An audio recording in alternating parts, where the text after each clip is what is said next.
I squint at the wind because I read Stuart Edward White. I have always maintained that if you looked closely enough, you could see the wind, the dim, hardly made out fine debris flying high in the air. White was an excellent observer and devoted an entire chapter of the mountains to the subject of seeing deer. As soon as you can forget the naturally obvious and construct an artificial obvious, then you too will see deer.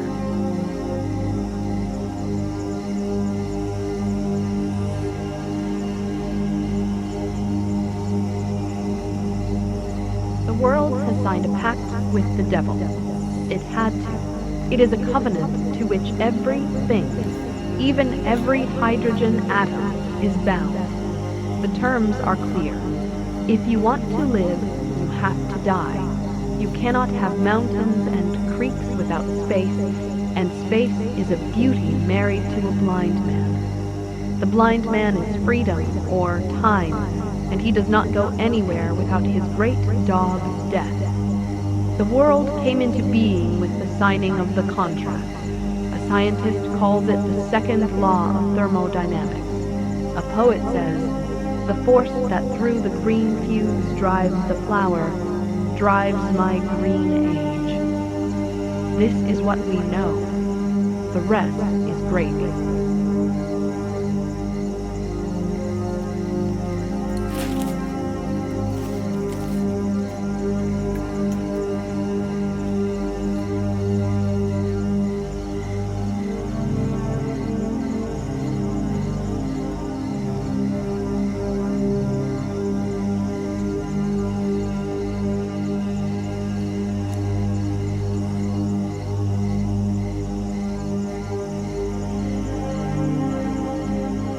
It would seem that emotions are the curse, not death.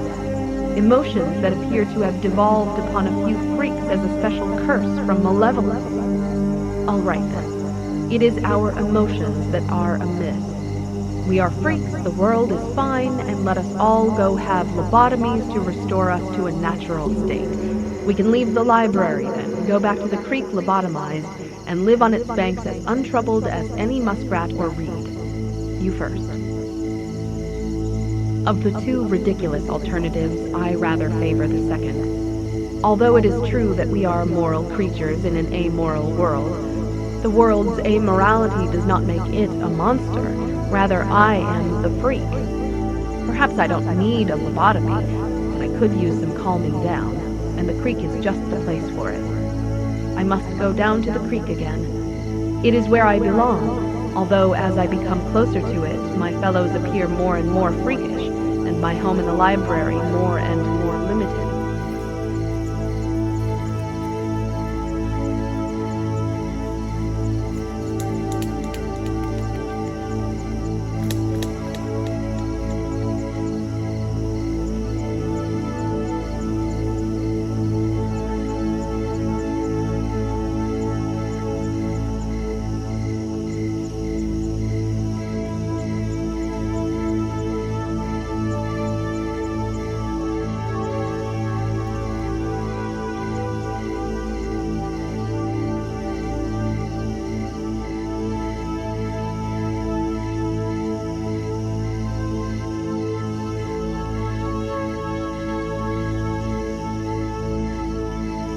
I have read that in the unlikely event that you are caught in a stare-down with a grizzly bear, the best thing to do is to talk to him softly and pleasantly. Your voice is supposed to have a soothing effect. I have not yet had occasion to test this out on grizzly bears, but I can attest that it does not work on muskrats. It scares them witless. I have tried time and again.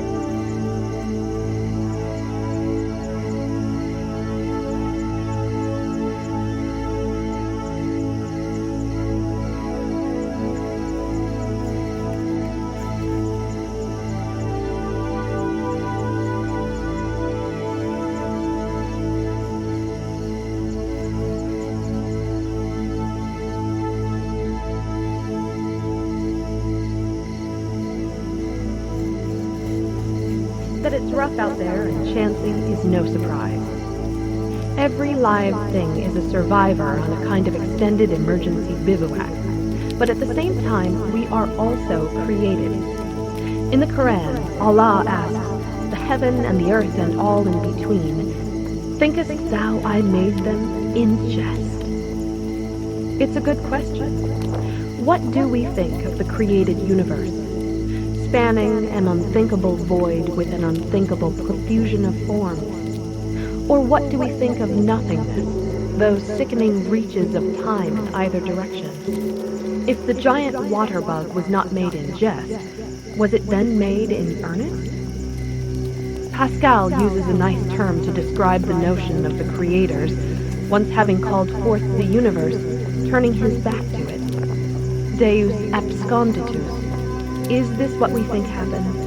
Was the sense of it there, and God absconded with it, ate it, like a wolf who disappears round the edge of the house with a Thanksgiving turkey? God is subtle, Einstein said, but not malicious.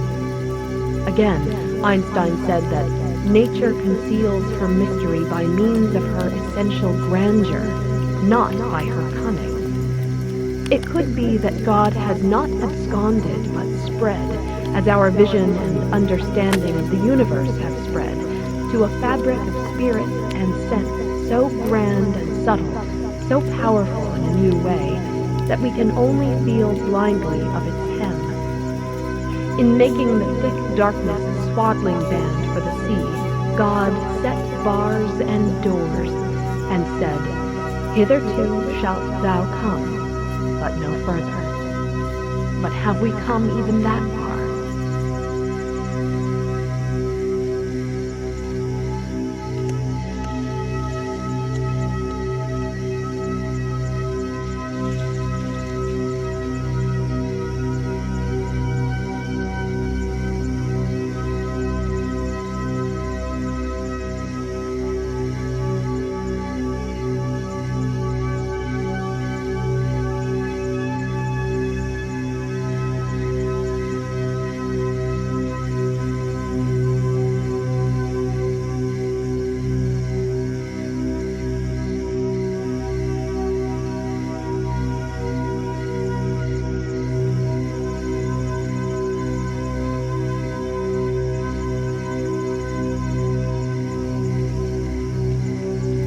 I never knew I was there either. For that 40 minutes last night, I was as purely sensitive and mute as a photographic plate. I received impressions, but I did not print out captions. My own self-awareness had disappeared. It seems now almost as though, had I been wired with electrodes, my EEG would have been flat. I have done this sort of thing so often that I have lost self-consciousness about moving slowly and halting suddenly. It is second nature to me now, and I have often noticed that even a few minutes of this self-forgetfulness is tremendously invigorating. I wonder if we do not waste most of our energy just by spending every waking minute saying hello to ourselves. Martin Buber quotes an old Hasid master who said, "When you walk across the fields with your mind, pure and holy, then from all the stones and all growing things and all animals, the sparks of their soul come out and cling to you, and then they are purified and become a holy fire." This is one way of describing the energy that comes, using the specialized Kabbalistic vocabulary of Hasidism.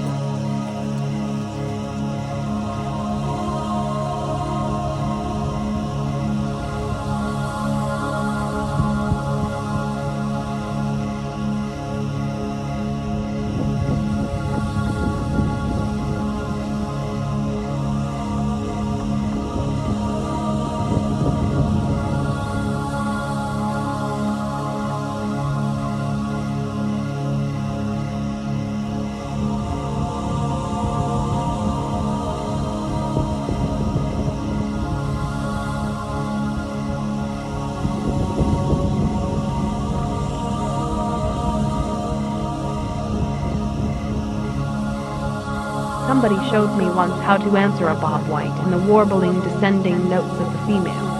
It works like a charm. But what can I do with the charmed circle of male bob whites but weep?